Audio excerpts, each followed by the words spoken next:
I want to try something a little different to kick us off. I want you to time travel with me. Okay, I'm in. Where are we going? It's Wednesday. Yeah. It's February 18th, 2026, noon. You're sitting at your desk, you look at your calendar, and you realize something that probably would have given the 2023 version of you a heart attack. Uh-oh. You haven't made a single outbound sales call all week. I mean, zero. Wow. Yeah, for most people, especially consultants or agency owners, that is, that's the sound of the business dying. It's terrifying. It's pure pipeline anxiety, right? Mm-hmm. But here's the thing. On this Wednesday, you're not panicking. You feel calm. You actually write in your journal, I am exactly where I'm supposed to be. Okay, so the mission for this deep dive is to figure out what happened. How did we get to that Wednesday? Exactly. We've got a whole stack of material here. A journal from 2026, something called the Behavior Ops Manual, and a core document called the Looper. And we're going to trace how you shift from being, well, a character in your own story to becoming the director. And we should be really clear, this is not some, woo-woo mindset thing.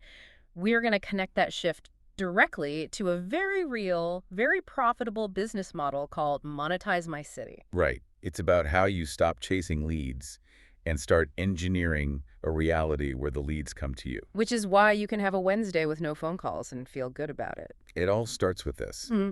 This operating system. The source material calls it the Director's Code of Honor. And it draws a really sharp line between three types of people. Yeah, you've got characters, main characters, and then the director. And this is the foundational idea, I think. So the character, that one's easy. That's the NPC, the extra. Life just happens to them. Right. But the trap, and this is the dangerous one, is the main character. See, that's what I was thinking. Because isn't that what everyone wants to be? The hero of their own story? It sounds good. I mean, it's what we're told to aspire to. But let's really think about what a main character does in a movie. They struggle. They react to the plot. They fight the villain. They're constantly putting out fires. They go through that whole dark night of the soul. They have agency, sure, but they're still completely bound by the script someone else wrote. They might win the fight, but they didn't choose the war. That hits home. The main character is the hustler, the grinder, the one who's always crushing it, but is also secretly exhausted. Exactly. The director, or as the notes sometimes call them, the author, they're not even in the frame. They're holding the pen. So they don't wait for the theme to get better? No, they just rewrite the scene. They don't need the audience to approve of the movie. They decide what the audience gets to see in the first place. Okay, so let's make that practical. If I'm the main character in my business, I'm stressing about whether a client likes my pitch. Yes, but if you're the director... Then what? If you're the director, you've already built a set where the pitch itself is almost a formality. The outcome was engineered weeks ago. The source text brings up a really key concept here. It's called the father frame. Father frame. Okay, let's unpack that a little. It sounds a bit heavy. It's not about gender at all. It's about the archetype, the energy. Think about a good father. He's not looking for his kids' approval. Right, he's there to provide safety. Yeah. Direction. Exactly. If a toddler has a meltdown over wanting ice cream for dinner, the father doesn't have a meltdown back. He's amused. He's non-reactive. He holds the frame. So in a business setting, the coddler could be a tough client or slow market or... any of it. The director looks at market conditions with a sort of detached amusement and confidence. You don't need the market to tell you you're good. You create the frame that the market then operates inside of. And that's why you're not freaking out about the quiet phone in 2026. You're not looking to the phone for validation. You know the system you built is working. There's a line in the text that I love. It says, I do not hope, I intend. That's the entire shift in one sentence. Characters hope things work out. Directors intend for them to. The notes use this great metaphor of the mirror. Okay. When you mail a letter, you don't stand at the mailbox shaking it, hoping the letter is really in there. You just know it is. You just walk to the destination to pick up the reply. You skip the entire anxiety phase because in your mind, the action is already complete. Okay, so that's the internal psychology. That's the code.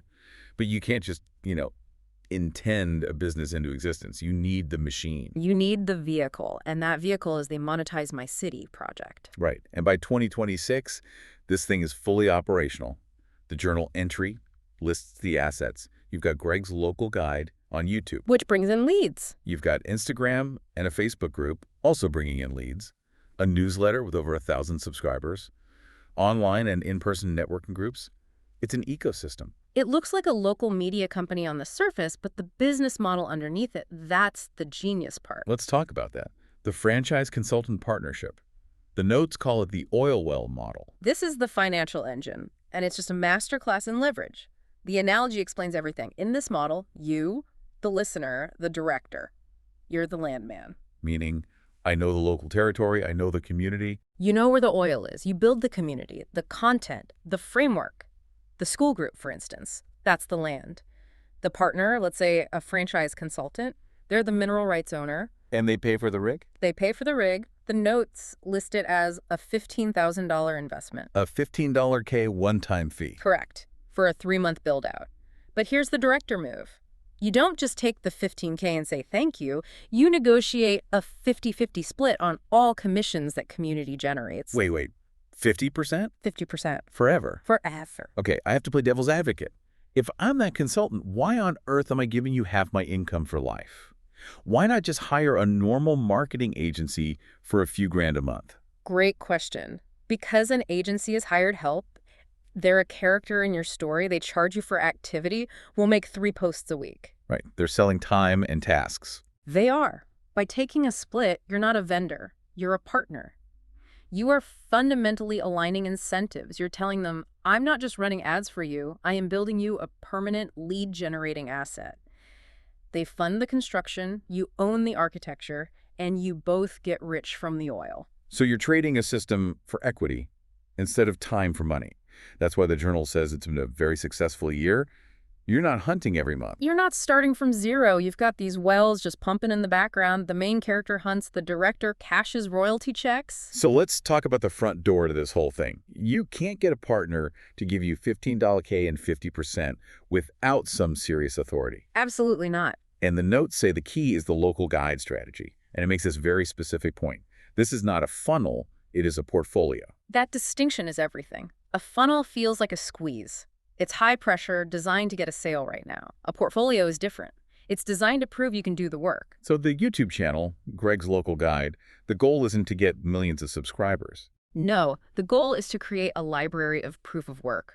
So when you sit down with a local business owner, you're not pitching an idea. You're just showing them what you've already done. You're saying, see this video I made for the coffee shop down the street, see the comments, see the views, I made that, do you want one?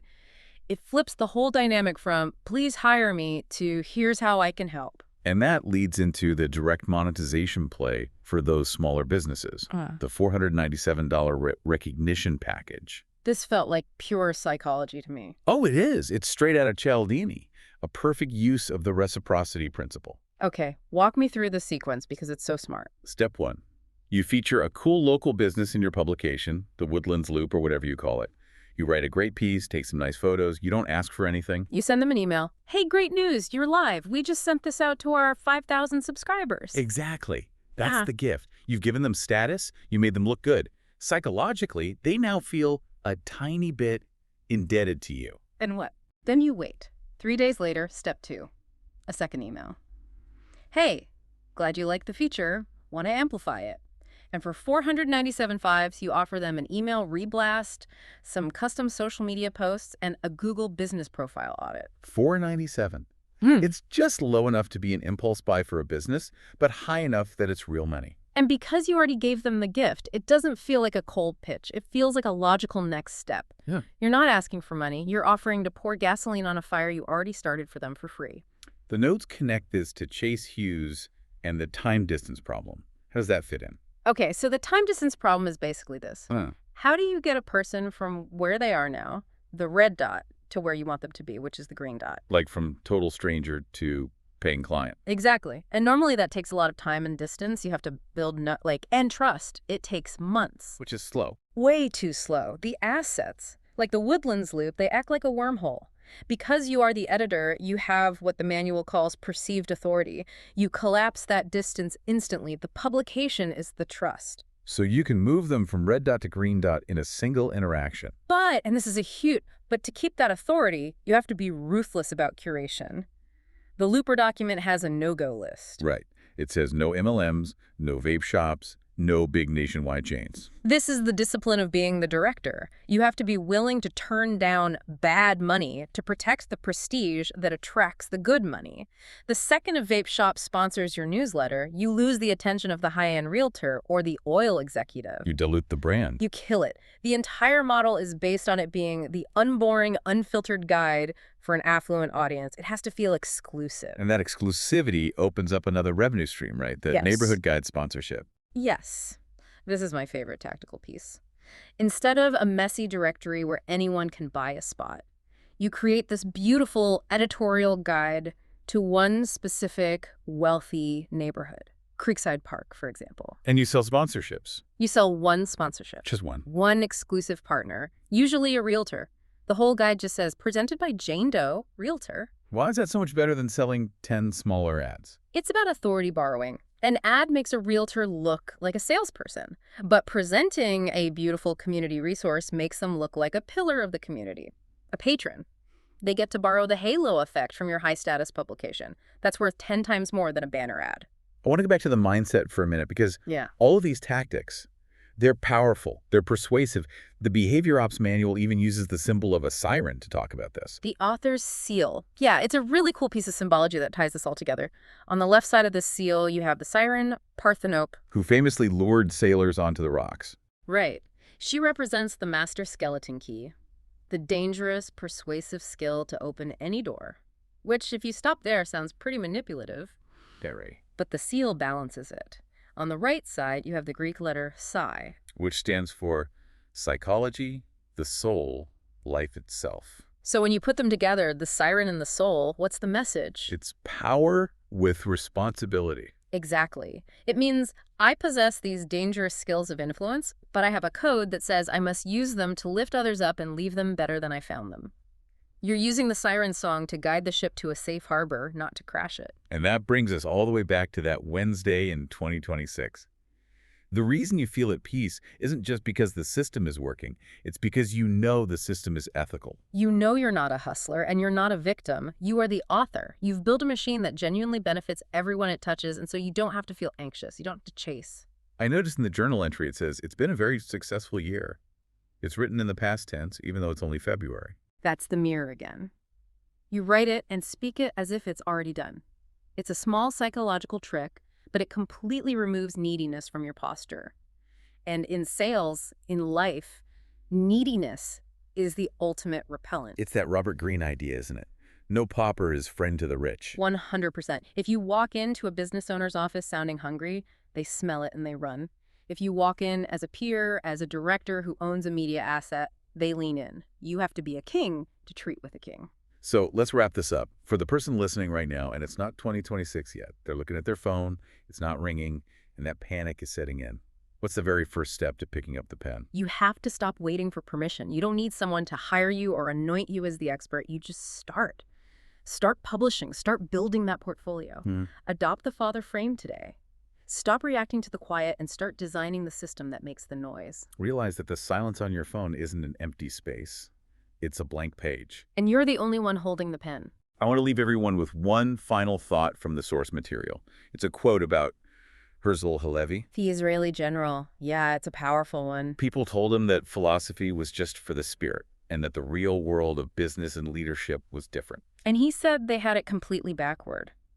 He said that philosophy, this director's code, it's the single most practical tool for leadership there is. Because without it, you're just reacting to things, drowning in decisions. Precisely. Without a code, every choice is a crisis. With a code, the choices become simple. You know you're the director. You don't just sit in the audience hoping the movie has a happy ending. You decide when the credits roll. Stop watching. Start directing. Thanks for diving in with us on this.